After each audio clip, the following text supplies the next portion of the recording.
Assalamualaikum warahmatullahi wabarakatuh. My name is Siti Syahrir binti Zulhamri and I will be presenting FarmFresh's financial positioning in the year 2023 and 2024. Bismillahirrahmanirrahim. Assalamualaikum everyone. My name is Hafiz Azri bin Muhammad Rashidi and my ID number is SIB 24070199. Hi, Assalamualaikum. My name is Muhammad Iman Hakim bin Yahya.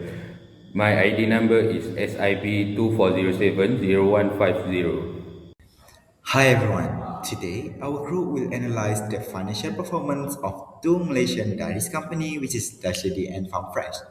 Dashlady is an established company listed on Bursa Malaysia since 1968. It is a well-known pasteurized and sterilized milk product, especially for children.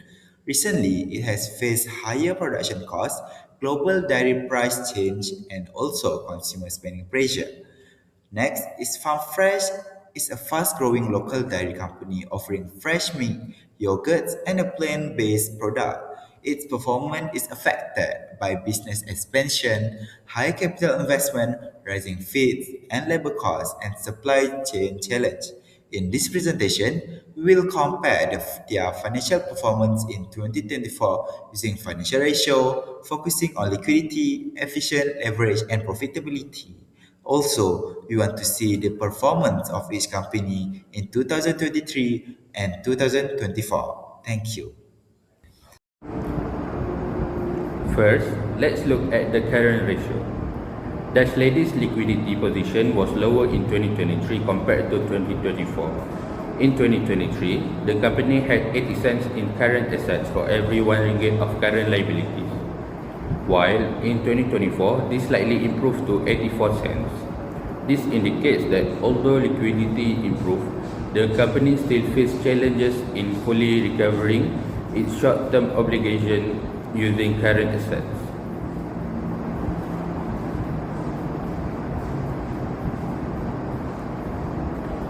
Next is the quick ratio. The quick ratio further confirms Dashlady's weak liquidity position. In 2023, the ratio was 0.32 times, increasing slightly to 0.36 times in 2024. Since inventory is excluded from this ratio, the results show that Dashlady is highly dependent on inventory to meet short-term liabilities, as its most liquid assets alone are insufficient. Moving on to inventory turnover. The inventory turnover was 4.21 times in 2023 and declined slightly to 4.04 times in 2024. This lower turnover in 2024 suggests that Dashlady may have improved its inventory management by holding stock longer and reducing frequent restocking, potentially to better match demand.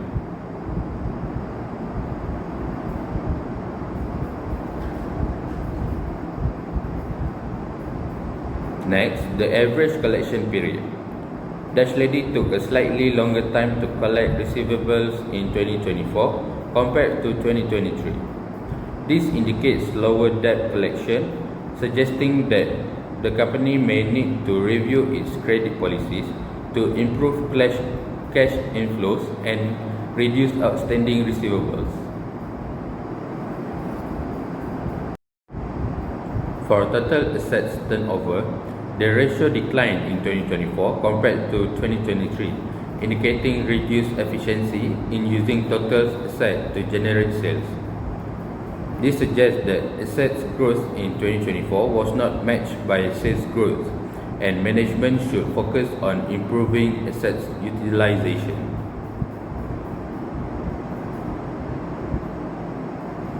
Now, let us examine the debt ratio. The debt ratio decreased in 2024, showing that Dashlady relied less on debt financing. This is a positive development as lower debt reduced financial risk and decreased the company's obligation towards creditors. Next is the time interest earned ratio. Although the ratio declined slightly in 2024, it remained very strong in both years. This shows that Dashlady is highly capable of meeting its interest expenses, indicating a very low risk of default on interest payments.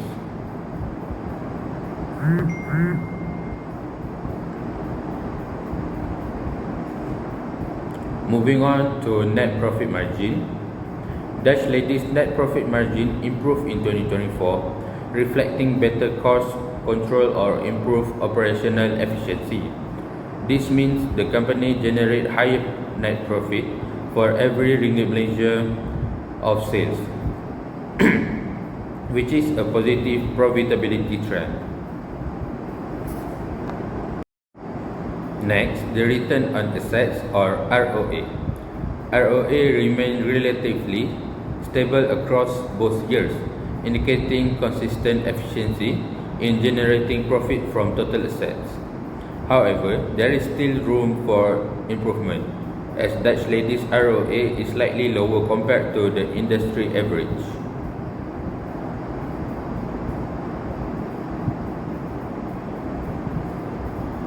Finally, the return on equity or ROE.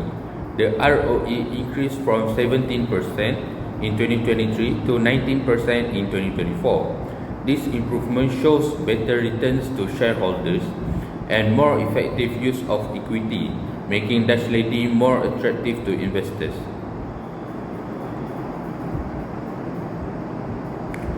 In conclusion, Dutch Lady showed improvement in profitability, shareholder returns and financial risk management in 2024. However, liquidity and asset utilization remain areas that require further improvement.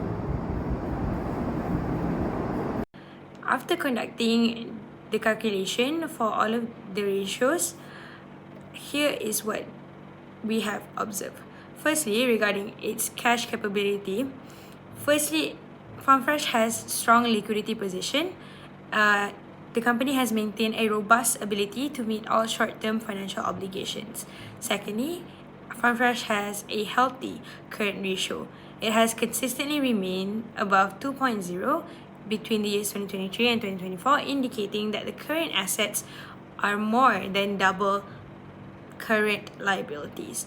Third, they also have improved their quick ratio, which increased from 1.94 to 2.01, demonstrating strong asset test liquidity without relying on inventory sales. And lastly, it has low financial risk because FarmFresh have minimized the risk of immediate cash shortages due to their strong working capital management. Overall, the company shows a trajectory of growth and improved efficiency, though with a strategic shift towards a more aggressive capital structure. Firstly, regarding profitability, right? Starting with profitability, we've seen a broad improvement. Gross and operating margins are up, proving better control over production costs and overhead.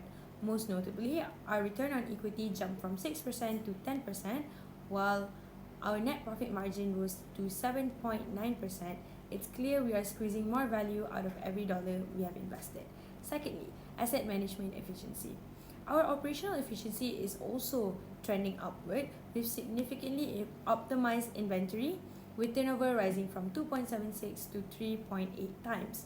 This means less waste and lower holding costs. Total asset turnover has also increased to 0.63, though we must keep an eye on our collection period, which slowed slightly to 78 days. Tightening credit policies might be the best move to keep our cash moving. Third, liquidity. Regarding safety net, liquidity means very strong.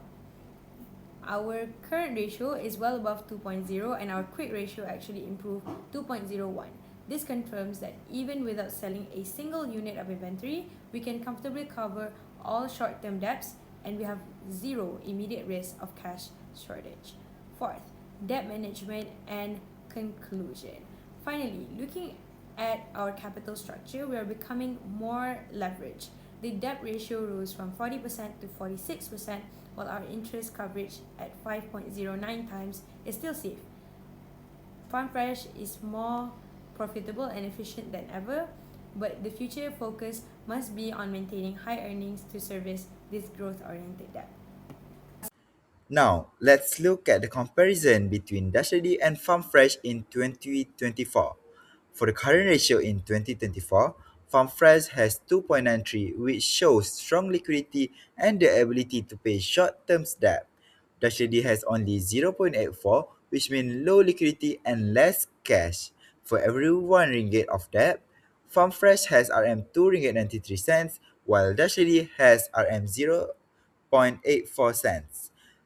Now, look at the quick ratio. Looking at liquidity, Dashlady has a quick ratio of 0.36, which is quite low compared to FarmFresh. This suggests they might have difficulty paying immediate obligation and rely more on inventory.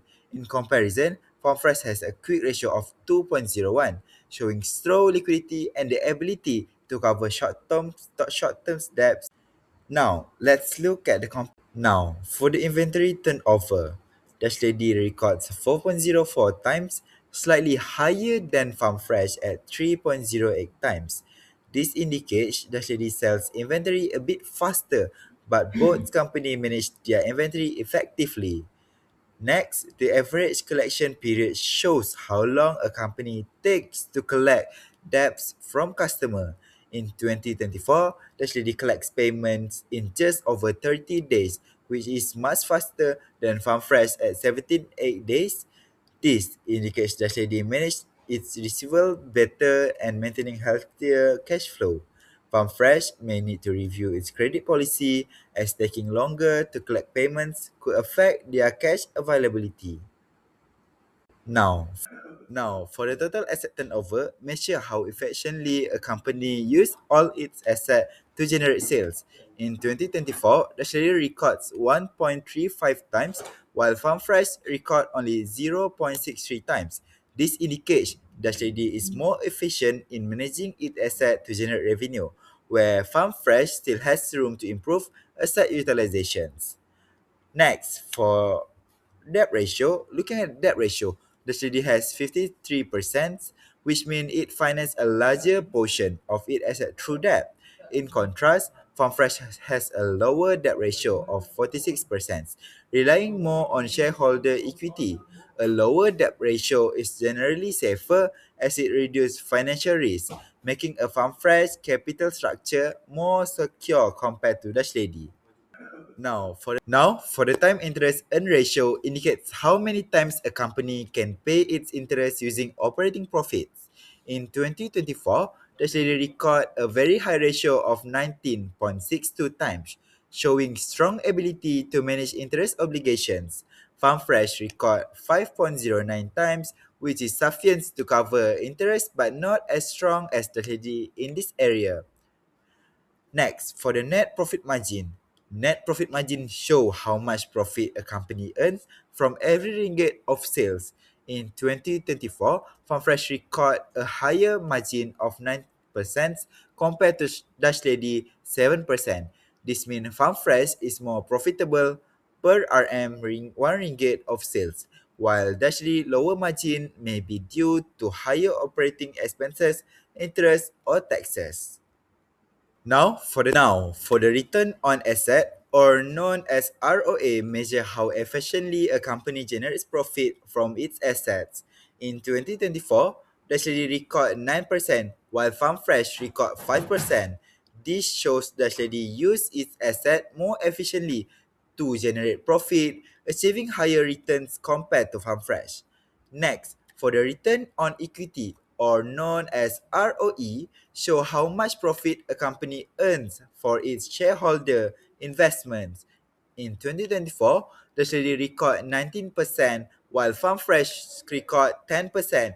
This indicates Dashlady provide a higher return and is more effective in using shareholder funds to generate profit. Thank you. Now, for the return on The numbers, let's move on as to how can we sustain our profitability and manage our rising leverage. We are now focusing on 4 key strategic pillars. Firstly, operational efficiency and cost control. We are doubling down on our core operations while our margins are currently healthy. We aim to further streamline our supply chain and automate production where possible. The goal is simple: reduce waste and ensure our operating costs grow at a slower rate than our revenue. This will protect our bottom line even if the market conditions toughen up. Second, marketing and brand positioning. We must protect our pricing power by strengthening the Farm Fresh brand through targeted marketing and premium positioning. We ensure that customers choose us for our quality, not just our price. This brand loyalty is what allows us to maintain high gross margins in a competitive dairy market. Optimizing capital structure. We are addressing our debt.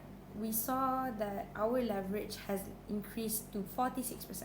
Our strategy moving forward is to optimize our capital structure by balancing debt with retained earnings. We will be more selective with new borrowings, ensuring every dollar of debt is tied to a high return project that comfortably covers its own interest cost. And next, pricing and product mix strategy. Finally, we're refining our product mix. We'll prioritize higher margin products like specialty milk and value-added dairy over low-margin bulk goods. By consistently analyzing our product performance, we can adjust our pricing in real time to reflect raw material costs, ensuring we never sacrifice margin for volume. In conclusion, by executing these 4 initiatives, we will turn our current momentum into long-term sustainable financial strength. And with that, I thank you. The issue of Farmfresh remains resilient. We have identified 4 critical areas where we will implement immediate corrective actions. Firstly, tightening credit control and collection policy. We must address that the increase in our collection period is concerning.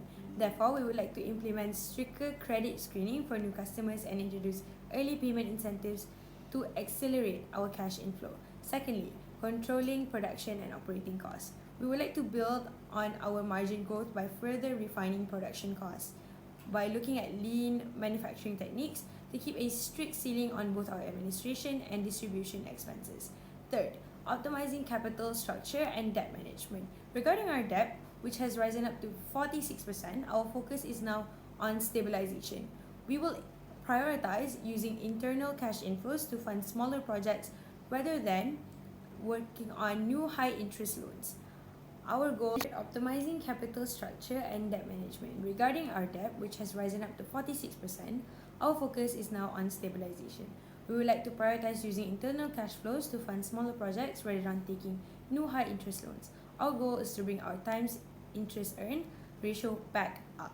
And fourth, enhancing asset utilization and productivity. Finally, we will maximize the productivity of our existing assets. Before committing to new capital expenditures, we will focus on increasing throughput our current farms and our current machinery. That's all from me. Thank you. Now, I will explain our opinion based on Dutch Lady performance.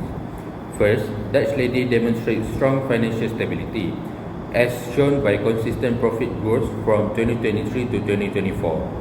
This indicates that the company is well managed and able to maintain healthy financial performance despite market challenges. Second, Dutch Lady has a long-established brand and a strong presence in the Malaysian market. This brand trust helps the company retain loyal customers and maintain steady sales over time. Next, although the dairy industry is considered a mature market with limited growth, Dutch Lady continues to generate stable revenue. This shows its ability to sustain demand through strong distribution and customer loyalty. Next, the company recorded improving profit margins between 2023 and 2024. This reflects effective cost control, better operational efficiency, and improved production processes. Next, Dutch Lady focused on premium and nutritional dairy products such as fortified milk. This strategy allowed the company to offer higher value products and improve overall profitability. Lastly, Dutch Lady adopts a conservative growth strategy, prioritizing sustainability over aggressive expansion. As a result, the company faces lower business risk and enjoys stable long-term performance. Next, our opinion based on Farm Fresh performance. Firstly, Farm Fresh recorded strong revenue growth from 2023 to 2024. This reflects increasing consumer demand and successful expansion of its product offerings. Secondly, Farm Fresh actively diversified its product and made strategic acquisition. This helped the company expand its market reach and reduce reliance on a single product category. Thirdly, the company entered new categories such as ice cream and other value-added dairy products. This diversification creates new income streams and strengthens competitiveness. Fourth, although Farm Fresh experienced profit volatility in 2023 due to rising costs, its profitability improved in 2024. This shows better cost management as the business scales up. Fifth, Farm Fresh aggressive expansion strategy involved higher operational and financial risk. Increased investment and costs may affect short-term financial stability if not carefully managed. Finally, despite higher risk, Farm Fresh has strong long-term growth potential. Continuous innovation, expansion, and market penetration position the company well for future growth.